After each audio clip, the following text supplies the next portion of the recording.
warahmatullahi wabarakatuh. Kami dari kelompok 1 ingin mempresentasikan tugas SKI yang berjudul Tema Biografi Ilmuwan pada Masa Bani Abbasiyah Bab 2.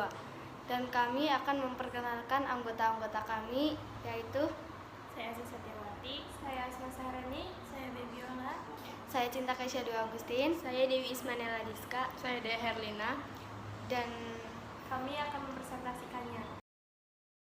Nama lengkap At-Tabari adalah Muhammad bin Jabir bin Khalid bin Akasir Abu Ja'far At-Tabari. Lahir di Amul Tabaristan yang terletak di pantai selatan Laut Tabaristan pada tahun 225 H atau 839 M. Dan meninggal di Baghdad pada tahun 310 H atau 923 M. At-Tabari adalah seorang sejarawan besar, ensiklopedis, ahli tafsir, ahli qiraat, ahli hadis, dan ahli fikih. Dia sudah mulai belajar pada usia yang sangat muda dengan kecerdasan yang sangat menonjol. Dia sudah hafal Al-Quran pada usia 7 tahun. Ilmu-ilmu dasar dipelajarinya di kota kelahirannya karena orang tuanya orang yang berada. Dia mendapat cukup fasilitas untuk melanjutkan studinya ke pusat-pusat studi di dunia Islam. Pertama-tama Tabari berangkat ke Rai. Salah seorang gurunya di sana adalah Muhammad ibnu Humaid al-Razi, seorang sejarawan besar waktu itu. Dari sana ia pindah ke Baghdad dengan maksud untuk belajar kepada Ahmad bin Ibnu Hambal, seorang ahli hadis dan ahli fikih termasyhur pada waktu itu. Akan tetapi Ahmad Ibnu Hambal sudah meninggal sebelum sampai ke kota tersebut. Kemudian At-Tabari pindah ke Basrah dan sebelumnya mampir di Wasit untuk mendengar beberapa kuliah. Kemudian ia pergi ke Kufah di mana ia menimba 100.000 hadis dari Syekh Abu Quraib. Tidak lama setelah itu ia kembali ke Baghdad dan menetap di sana untuk jangka waktu yang cukup lama. Setelah pada tahun 876 Masehi, At-Tabari pergi ke Fustat, Mesir, tetapi ia singgah di Syria untuk menuntut ilmu hadis. Ketika di Fustat 871 sampai 872 Masehi, orang-orang memasukkannya dalam barisan ulama terkenal. Di Mesir ia berjumpa dengan Abu Al-Hasan Al-Hiraj Al-Mishri. Setelah belajar fikih Syafi'i kepada Al-Rabi Al-Musni dan putra-putra Abdul Al-Ahkam dan belajar qiraat dari Yunus ibn Abad Al-Ala Al-Syarafi At-Tabari kemudian kembali ke Baghdad dan menetap di sana hingga ia meninggal dunia. Dalam masa itu At-Tabari hanya 2 kali meninggalkan Baghdad, pergi ke kota kelahirannya yaitu sekitar 902 dan 903 Masehi. Kitab tafsirnya berjudul Jami'ul Bayan fi Tafsiril Quran. Inilah tafsir yang terbesar. Ibnu Sina atau yang lebih dikenal di dunia barat dengan nama Al-Fisna mempunyai nama lengkap Abu Ali Al-Husain bin Abdullah bin Hasan. Ali bin Sina, julukannya adalah Al-Ras, puncak gunung pengetahuan. Menurut Ibnu Al-Qalikan, Al-Kifti dan Baihaqi, Ibnu Sina lahir pada bulan Safar 370 Hijriah atau Agustus 980 Masehi di desa Afsanah, Bukhara, Uzbekistan. Ayahnya Abdullah dan Sitara, ibunya merupakan keturunan Persia. Karena itu, ketika Ibnu Sina masih remaja, dia sering menulis puisi dan esai dalam bahasa Persia. Keluarga Ibnu Sina bisa dikatakan keluarga yang mampu. Ayahnya diangkat menjadi gubernur di sebuah distrik di Bukhara. Ketika masa pemerintahan pengusaha Sumaniyah Nuh bin Masyur berangkat dari keluarga yang mampu. Orang tua dari Ibnu Sina berusaha memberi anaknya pendidikan terbaik. Ayah Ibnu Sina merupakan seorang muslim dari sekte Ismi Syiah. Rumahnya merupakan pusat aktivitas sarjana dan ulama masyhur pada masanya. Mereka banyak melakukan aktivitas diskusi membahas berbagai permasalahan. Dari diskusi-diskusi inilah Ibnu Sina memahami pengetahuan yang luas. Ibnu Sina memang telah memperlihatkan kecerdasan yang luar biasa sejak kecil. Selain mempunyai kemampuan analisa berpikir yang tajam, Ibnu Sina juga dikenal mempunyai daya ingat yang sangat kuat. Orang tua Ibnu Sina mulai memberikan pendidikan agama dan logika elementer sejak Ibnu Sina masih berusia 5 tahun. Pada usia 10 tahun, Ibnu Sina telah hafal Al-Quran. Dia juga belajar fikih dan ilmu-ilmu syariat. Tidak hanya mempelajari ilmu agama, setelah menguasai ilmu teologi, Ibnu Sina mulai terjun ke dunia filsafat hingga umur 16 tahun. Ibnu Sina juga berguru kepada Abu Abdullah An-Naqili dan belajar kitab Isaguji dalam ilmu logika dan berbagai kegiatan euklidis dalam bidang matematika. Setelah itu, dia belajar secara otodidak.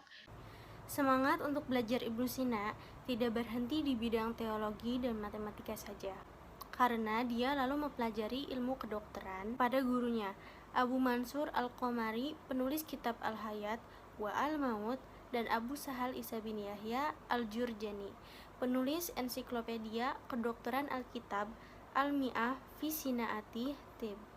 Ibnu Sina akhirnya menguasai ilmu kedokteran dalam waktu 1,5 tahun. Tidak dapat dipungkiri, Ibnu Sina merupakan pribadi yang bijaksana.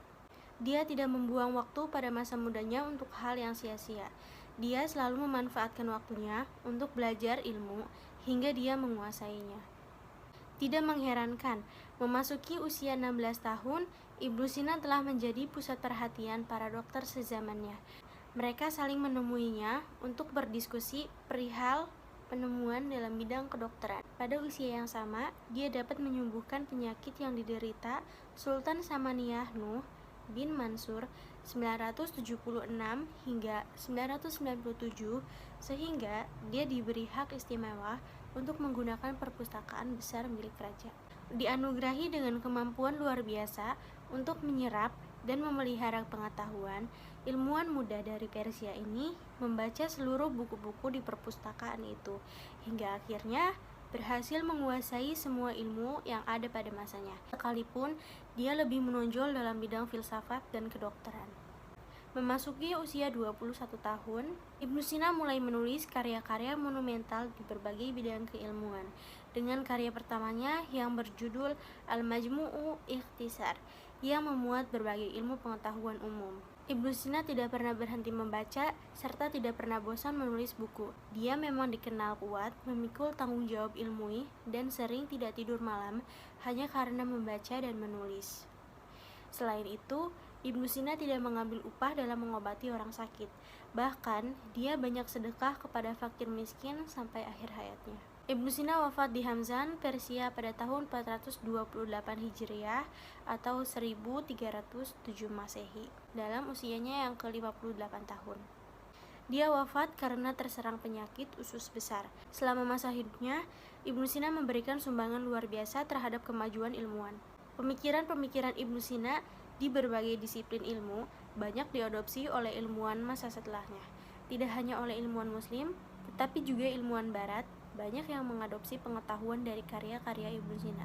Dalam rangka memperingati 1000 tahun hari kelahirannya, melalui event Fair Millennium di Tehera pada tahun 1955, Ibnu Sina dinobatkan sebagai Father of Doctor untuk selama-lamanya. Ar-Razi lahir pada tanggal 28 Agustus 865 Masehi dan meninggal pada tanggal 9 Oktober 925 Masehi. Nama Ar-Razinya berasal dari nama kota Rai. Kota tersebut terletak di lembah selatan jajaran dataran tinggi Alborz yang berada di dekat Teheran, Iran. Di kota ini juga Ibnu Sina menyelesaikan hampir seluruh karyanya.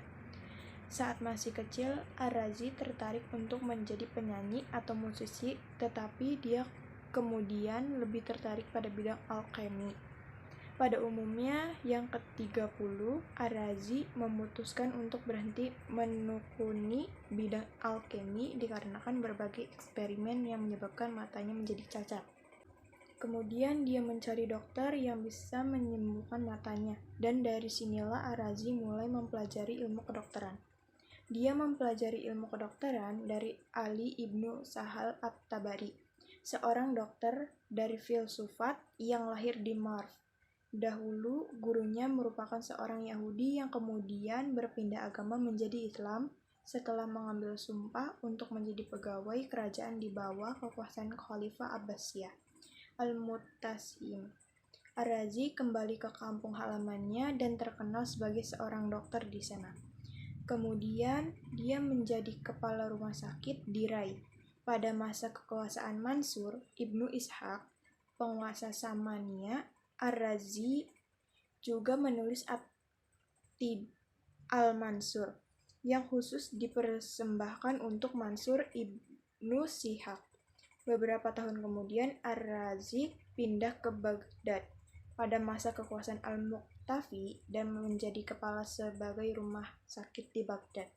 Setelah kematian Khalifah Al-Muqtafi pada tahun 907 Masehi, Ar-Razi memutuskan untuk kembali ke kota kelahirannya di Rai, di mana dia mengumpulkan murid-muridnya.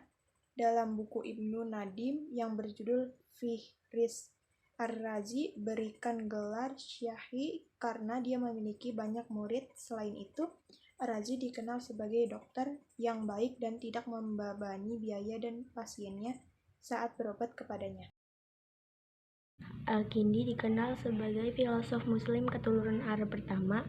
Nama lengkapnya adalah Abu Yusuf Yakub ibn Ansaba ibn Imron ibn Muhammad ibn Al-Ash'as ibn Qais yang merupakan cabang dari Bani Kahlan yang menetap di Yaman.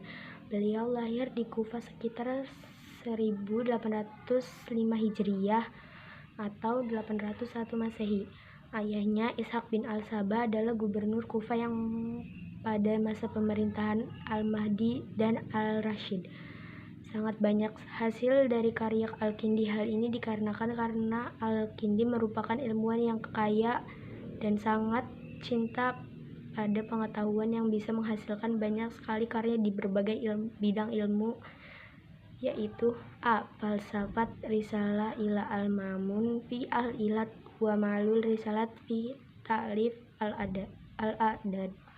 B. Di bidang astronomi, hasil karangan Al-Kindi adalah Risalah fi Masail Su'ila Anha min Ahwal al-Kawatib, Risalah fi Jawab Masail Tobiyah fi Kafiyat Nujumiyah, Risalah fi Ana Ruqoyat Hilal Ailat Tudbatu bi al-Haqiqah wa Innama al-Qul fiha bi'at Taqrib, Risalah fi Faslain, Risalah fi Idhah ila Ruju' al-Qawaqib.